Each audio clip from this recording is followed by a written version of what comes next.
Srđan Opačić takođe ima jednu likovnu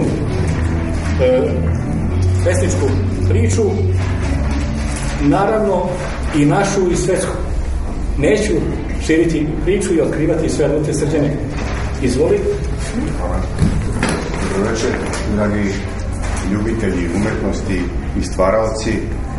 Mislim da je idealna prilika i vreme i mesto, a i red da se večeras na prvoj noći otvorenih ateljeja setimo jednog velikog srpskog slikara koji je bio i miljenik beogradske publike, koji je postradao u ratnom vrtlogu 1942. godine.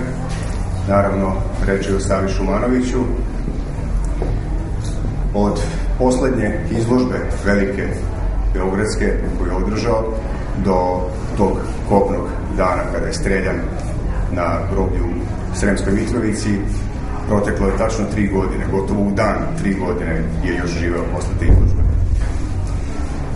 Ubijen je u nedelju 30. avgusta 1942.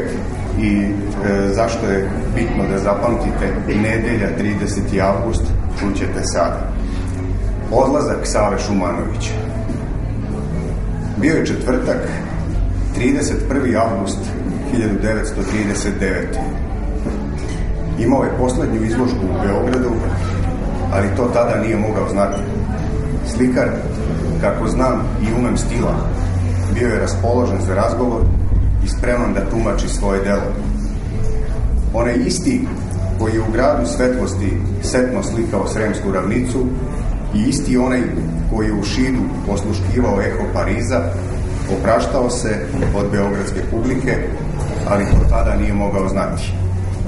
Sutradan osvanuo je Crni petak, prvo u Poljskoj, a potom u čitavom svetu.